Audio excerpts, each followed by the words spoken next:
السلام عليكم ورحمة الله وبركاته. اليوم ان شاء الله غادي نشارك معكم هذا الكيك اللي هو بالدغن إيلان، خالي من الجلوتين، إيلاني وغني عن التعريف مزيان لشاشة العظام، وما فيش جلوتين، خفيف ورائع جدا مفيد للصحة. الناس اللي كيعانيو من حساسية الجلوتين، الناس اللي متبعين حمية غذائية ما تاكلوش الدقيق الابيض، هاد الكيك جا خفيف وزوين ان شاء الله مع شرب الشاي والقهوة. لحظات رائعة مع هاد الكيك هذا، مع شرب الشاي والقهوة. المهم الوصفتين بجوج بالنسبة للكيك أو الخبيزات كاينين على قناة الأكل الصحي. هاد الكيك هذا بالنسبة يعني حتى الناس اللي ما يعني كلاوه العائلة، كلاوه خام، الناس اللي تاكلو الكيك العادي تا عجبهم هاد الوصفة اللي عجباتهم.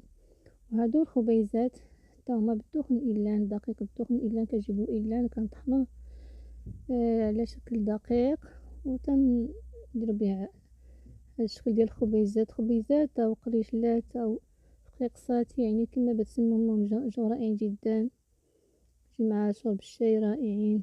الناس اللي يبغي يشرب تاي مع شي حاجة رائعين جدا. ممكن ندهنوهم بالجبنة والعسل بالنسبة للناس اللي عندهم حساسية الجلوتين. بالنسبة للمرضى السكري ممكن يدهنوهم بالجبن، كيجيو رائعين وكيتكالو غير هكا، نغمسوهم في الشاي او القهوة كيجيو رائعين، خفافين وهشاشين ما شاء الله.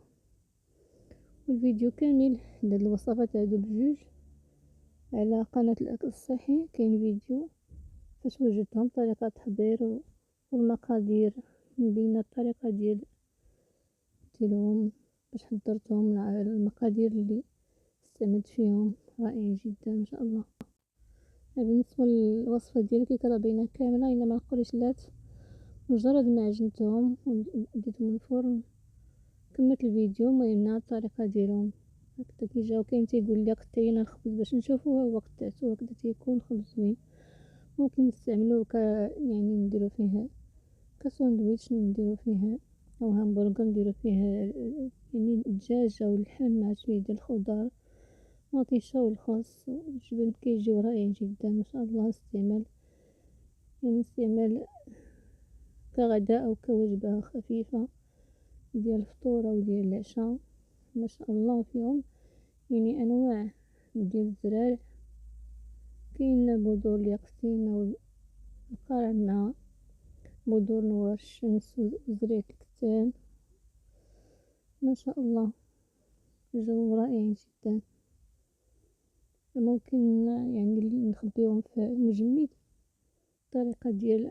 الطريقة باش نحافظو عليهم باش ميخسروش، كنديرهم في بلاصتيك غذائي وكنديرو في المجمد. وقت ما كنبغيو شي خبيزة كنجبدوها كنخلي واحد فيها الثلجة وكنديروها يعني تسخن في الفران هكذا حتى كيساليو.